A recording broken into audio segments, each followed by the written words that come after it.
Breaking news దేశంలో కొత్త Covid variant XFG తెర మీదకి వచ్చింది. 163 కేసుల్లో ఈ కరోనాను గుర్తించినట్లుగా Indian SARS-CoV-2 genomics consortium INSACOG వెల్లడించింది. మొదట లండన్ లో కనిపించిన కొత్త వేరియంట్ ఇప్పుడు మన దేశంలోనూ వ్యాప్తి చెందుతుంది. కొత్త కేసులు ఎక్కువగా మహారాష్ట్రలో నమోదయ్యాయి. 89 నూతన కరోనా కేసులతో మహారాష్ట్ర టాప్ లో నిలవగా తమిళనాడులో 16 కేసులు, కేరళలో 15, గుజరాత్ లో 11 కేసులు వెలుగు చూశాయి. ఏపీ, మధ్యప్రదేశ్, పశ్చిమ బెంగాల్లో 6 చొప్పున కేసులు నమోదయ్యాయి. దేశంలో కొత్తగా 769 కేసులు వెలుగు చూడగా మొత్తం కేసుల సంఖ్య 6,000కు దాటింది.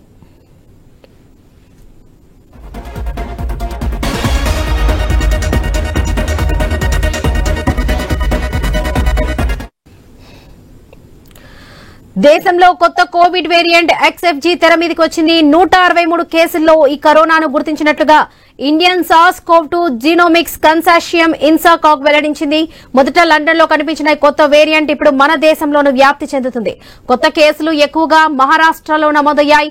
89 నూతన కరోనా కేసులతో మహారాష్ట్ర టాప్ లో నిలవగా తమిళనాడులో 16 కేసులు, కేరళలో 15, ఇక గుజరాత్ లో 11 కేసులు వెలుగు చూశాయి. ఏపీ, మధ్యప్రదేశ్, పశ్చిమ బెంగాల్లో 6 చొప్పున కేసులు నమోదయ్యాయి. దేశంలో కొత్తగా 769 కేసులు వెలుగు చూడగా మొత్తం కేసుల సంఖ్య 6,000కు దాటింది. ఇదే విషయానికి సంబంధించి పూర్తి అప్డేట్స్ మా ప్రతినిధి స్వామి అందిస్తారు. స్వామి, దేశంలో మరోసారి కరోనా కొత్త వేరియంట్లను కూడా జనాన్ని భయభ్రాంతికి గురి చేస్తున్నాయి. ఇప్పటికే దేశవ్యాప్తంగా 6,000కు పైగా కరోనా కేసులు, యాక్టివ్ కేసులు ఉన్నట్టుగా కూడా గుర్తించారు. ఆయా రాష్ట్రాలని కేంద్ర ప్రభుత్వం ఎప్పటికప్పుడు అప్రమత్తం చేస్తుంది. ఇప్పుడు కొత్త వేరియంట్ XFG కొత్త వేరియంట్ వచ్చినట్టుగా గుర్తించారు. తొలుత లండన్ లో గుర్తించినటువంటి ఈ వేరియంట్ ఇండియాలో కూడా త్వరగా వ్యాప్తి చెందినట్టుగా కూడా దీనికి సంబంధించినటువంటి ఇండియన్ SARS-CoV-2 జీనోమిక్స్ కన్సార్టియం ఇప్పటికే సంబంధించి వేరియంట్ వెల్లడించింది.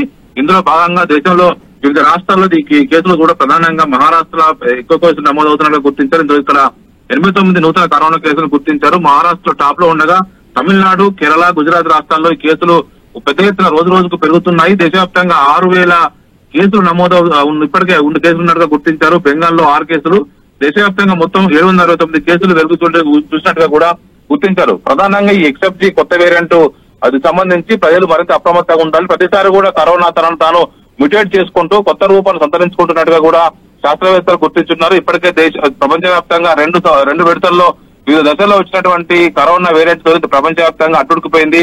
ఒకవైపు అనేక చోట్ల అనేక దేశాలు స్తంభించిపోయి ఆర్థికంగా దెబ్బతిన్నాయి. లక్షలాది మంది ఈ కరోనా వేరియంట్ తోటి మృత్యువాత పడ్డారు. కానీ ఈసారి కూడా ఈ కరోనా XFG కొత్త వేరియంట్ ఇంపాక్ట్ ఎంతవరకు ఉంటుంది, దాన్ని ఏ విధంగా ఒకవైపు దాన్ని నియంత్రించొచ్చని చెప్పేసి కూడా ఇప్పటికే మరోవైపు శాస్త్రవేత్తలు ప్రయత్నం చేస్తున్నారు. కరోనా ప్రతిసారి కూడా తనను తాను మ్యూటేట్ అవుతూ కొత్త రూపాన్ని సంతరించుకుంటున్న నేపథ్యంలో ఈసారి XFG రూపంలో వస్తున్నట్టుగా గుర్తించారు. దేశంలో మన ప్రధానంగా లండన్ లో తొలుత గుర్తించినటువంటి ఈ కేసులు ఇండియాలో కూడా శరవేగంగా పెరుగుతున్నట్టుగా తెలుస్తున్నది. రైట్ స్వామి, థ్యాంక్ యూ.